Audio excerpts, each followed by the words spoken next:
কি রে তুই না এত সকালে সেজেগুজি কোথায় যাবি? জানো না নাকি ও বাড়ি আসছে যে। আহ, রিয়া সৌদি থেকে আজ বাড়ি আসছে? হ্যাঁ। যাক, শেষমেশ আজ তাহলে তো দিন গুনা শেষ হলো। এবার বিয়েটা করি ফেল। ভাবি ওলে ভাবালে, বিয়ের কথা শুনতেই লজ্জায় মুখ লাল হয়ে গেল যে। তুই কোথা পড়েছিস রে দেখি?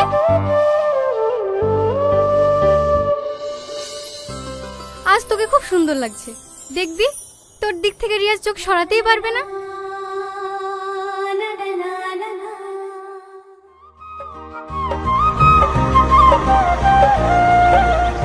এই শালিম, তুই রাজু খেলে পিছনে বস।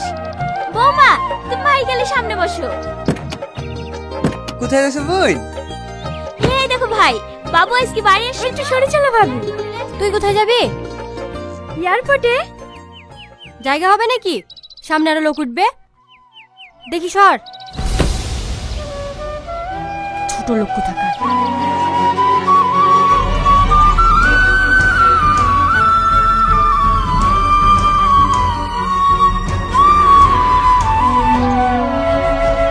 হ্যাঁ, আমরাও সেই চিন্তা ভাবনাই করছি। বোন, ক বছর হলো রিয়াজে যাওয়া? 5 বছর। 5 বছরের ভিসা লাগানো ছিল যে। হো, ঠিক আছে বোন, থাকো, মাঠে সার কথা ছিটি আসি। হ্যাঁ, সবাই উঠলে? মামি, আমি কোথায় বসবো? তুই যাবি? গাড়িতে তো জায়গা নাই, তোকে যেতে হবে না। তুই আবার কি করবি? সন্ধ্যাবেলায় তো চলেই আসবে, তখন দেখিলিস। মামি, আমি তো তোমাদেরকে আগে থেকে বলে রেখেছি, রিয়াজ যেদিন আসবে সেদিন নিয়ে আসতে যাবো। দেখতেই তো বাসে গাড়ি লোড হয়ে গেছে, অত ছোট মতো করিস কেন? কি হয়েছে গো মা? এই তোকে বললো না গাড়িতে জায়গা হবে না, বাড়ি চল যা। এত বেহায় কেন রে তোরা? কাদের সাথে কি ব্যবহার করতে সেই শিক্ষাটুকু দেয়নি বাপ মায়ে। তোর সাথে বসে ওই প্রধানের মেয়ে যাবে? ভিখারি কোথাকার, তোরা যে আমাদের কুটুম সেই পরিচয় দিতে এখন ঘৃণা লাগে। যাও মা, বাড়ি যাও, ফালতু এই ভিখারিদের সাথে বকি লাভ নাই।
আচ্ছা, আমাদের গ্রামের থেকে তো ওখানে গরম বেশি, তাই না? হ্যাঁ।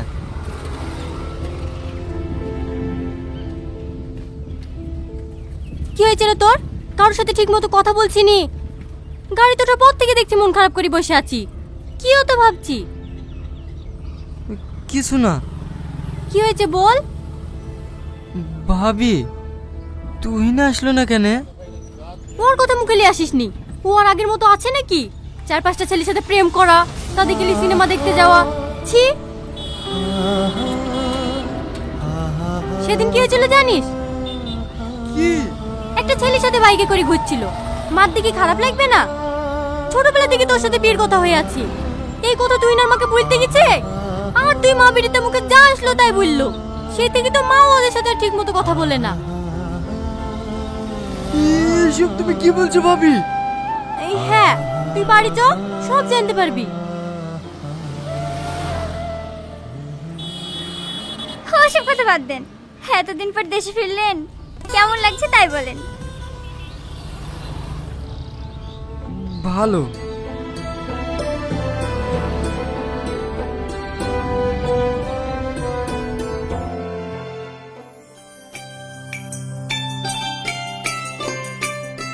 হে এলেন ভাই, বাবুকে আপনার জন্য এই চাদরটা নিয়ে আসতে বলেছিলাম। বাহ, খুব সুন্দর।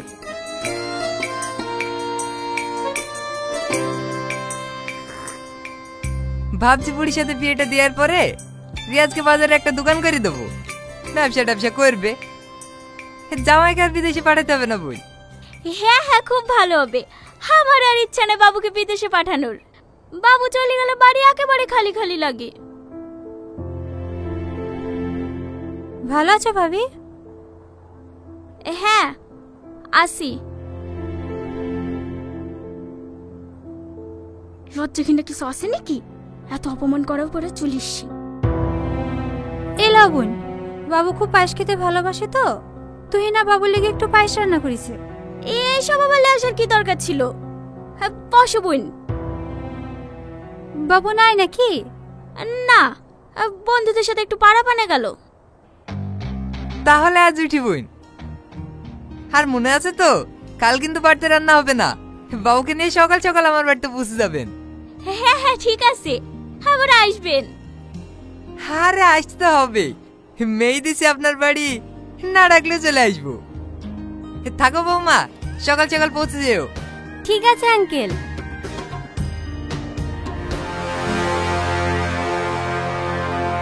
কিছু বলবা ভাই? বুলার লাগি তো আসনু। প্রধানের মেয়ের সাথে ছেলের বিয়ে দিছ নাকি? হ্যাঁ দিছি তো।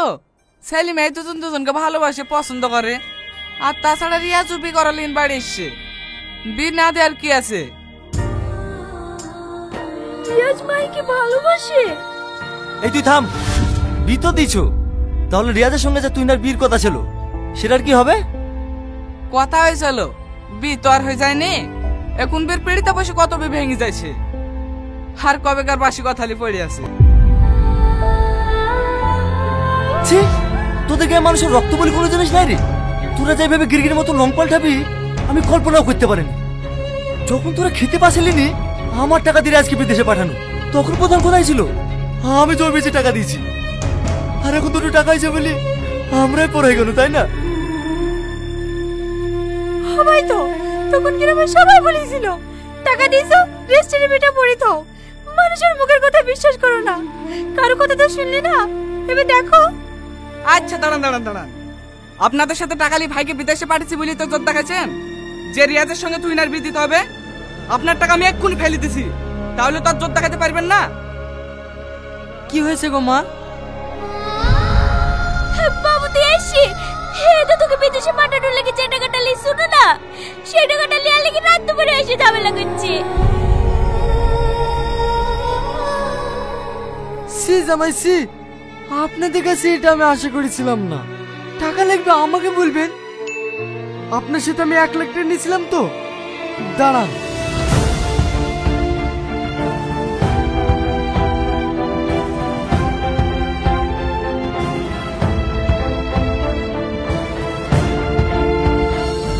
এইলেন, আপনি আমাকে 1 লাখ টাকা দিয়েছিলেন তো, সুদ সমেত 3 লাখ টাকা দিলাম। আরো লাগলে বলবেন।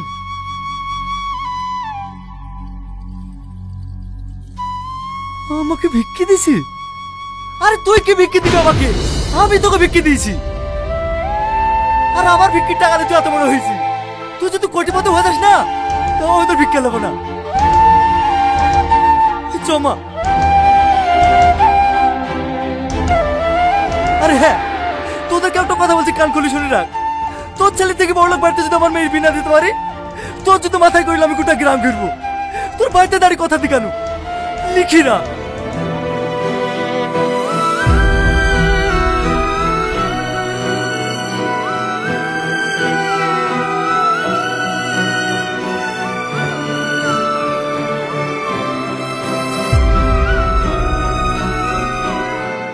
দেখ দেখ, তুই নিজের চোখেই দেখ কোন ফ্যামিলিতে বিয়ে করে নিজের জীবনটা বরবাদ করতে যাচ্ছিলি।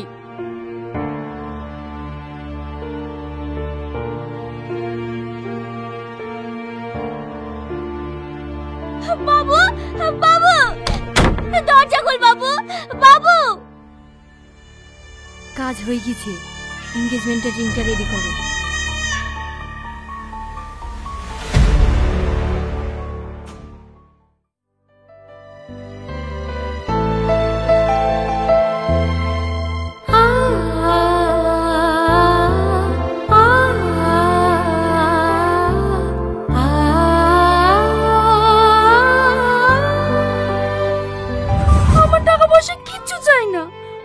আমার শুধু তোমাকে চাই। আমাকে ছেড়ে তুমি বিদেশে যেও না প্লিজ। আমি কি আমার জন্য যাচ্ছি নাকি? আমি তোমার জানের জন্য যাচ্ছি। আমার জান রোদে হাঁটতে হাঁটতে কোথাও যাবে, হসপিটালের লাইনে দাঁড়াবে, আমার কষ্ট হবে না? আমি চাই আমি যাকে ভালোবাসি পৃথিবীর সমস্ত সুখ তার পায়ের নিচে লেসে দিতে। কিন্তু তুমি আমাকে বিদেশে কি ভুলে যাবে না তো? আমি আমাকে ভুলে যেতে পারি, কিন্তু তোমাকে না। ভীষণ ভয় করে জানো, তুমি যদি আমাকে কোনোদিন ভুলে যাও আমি সত্যি মরে যাব। চুপ, এরকম কথা আর কখনো বলবো না। তুমি মরে গেলে আমি কাকে বাঁচবো? বিদেশে যাওয়া, এত স্বপ্ন দেখা, সবই তো তোমার জন্য। কিন্তু আমি তোমাকে ছেড়ে থাকতে পারবো নাকি? কে বলেছে তোমাকে আমাকে ছেড়ে থাকতে হবে? এই দেখো তোমার জন্য কি লেসি, দেখো।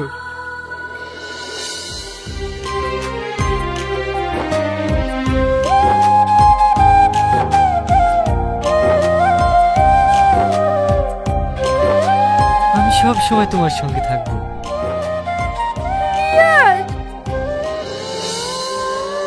পাগলি কোথায়।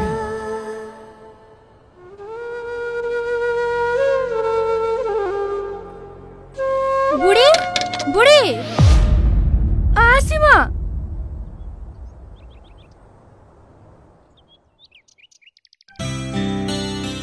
তুই এরকম করছিস কেন বলতো?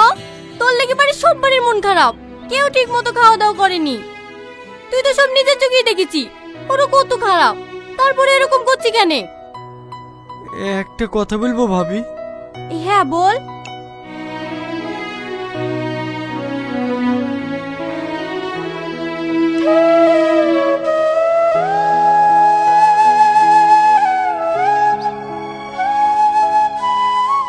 এই দেখো, বিদেশ থেকে এটা তুহিনের জন্য লেসি। ওর সাথে তো দেখা হলো না, এই গিফটটা তুমি তুহিনাকে দিয়ে আসতে পারবা? হ্যাঁ পারবো, তুই শুধু আমার দেওর না, তুই আমার ছোট ভাই, তোর জন্য এটুকু করতে পারবো না? তুমি শুধু আমার কষ্টটা বোঝো, আর কেউ বোঝে না। তুই নাকি বলো না ভাবি, 5 মিনিটের জন্য তালতলার ওই পুকুর পাড়ে আমার সাথে দেখা করতে। আমি শুধু একবার ওর সাথে দেখা করতে চাই। তারপর তোমরা যা বলবা আমি সব শুনবো। আচ্ছা ঠিক আছে, ও আসবে, যেভাবেই হোক ওকে আমি নিয়ে আসবো, ঠিক আছে? ঠিক আছে।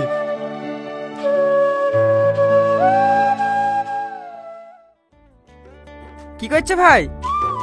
হে তো মেশিনটা একটু খারাপ হয়ে গেছে, সাচ্ছি। High hi boss.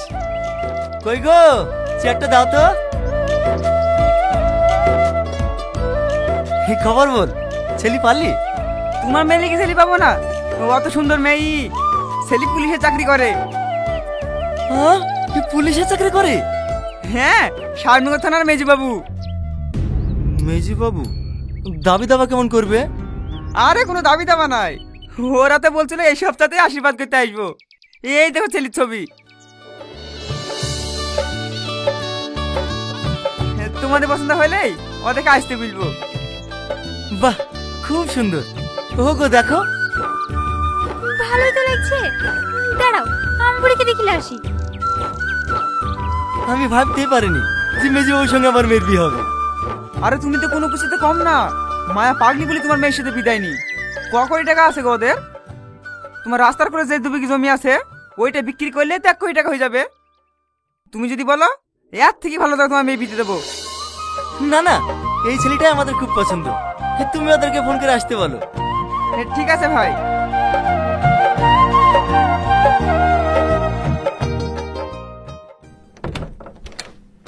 কখন আসবি ভাবি?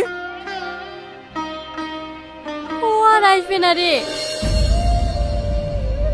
তুই জানিস ওরা আমাকে কিভাবে অপমান করলো? তোর গিফটটা হাতে দিতে অমনি আজের মেরে গিফটটা ভেঙে ফেললো। তারপর ওর মাকে ডেকে 2 মা বেটিতে মুখে যা আসলো তাই বলে অপমান করলো। আমি অনেক বোঝানোর চেষ্টা করেছি রে ভাই, ও আমার কোনো কথা শুনেনি। ও তোমাকে অপমান করেছে? দাঁড়াও আমি যাচ্ছি। আমার দিব্যি, তুই ওর সাথে কোনো ঝামেলা করবি নি। কিন্তু ভাবি, তুই কেন ওর পেছনে পড়ে আছি বলতো? প্রধানের মেয়েকে দেখতে খারাপ। তোর লেগে বাড়িতে 3-4 দিন ধরে অশান্তি, মা 1 গ্লাস পানি পর্যন্ত খায়নি। তুই কেন মানুষগুলাকে এভাবে কষ্ট দিচ্ছি বলতো? প্রধানের মেয়ের সাথে বিয়ে করলে তোমরা খুশি তো? যাও, বিয়ের দিন ঠিক করো।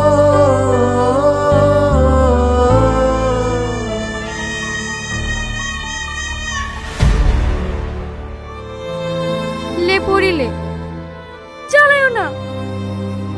কি রে, এখনো রেডি হসনি? আমি বিয়ে করবো না। তুই কেন এরকম করছিস বলদিনি? গ্রামের মরল মালতি আত্মীয় স্বজন সবাই এসে বসে আছে, দরকার হলে আমি তোর পা ধরছি। কি করছো মা? ঠিক আছে মা, তুমি যাও, আমি রেডি হয়ে আসছি।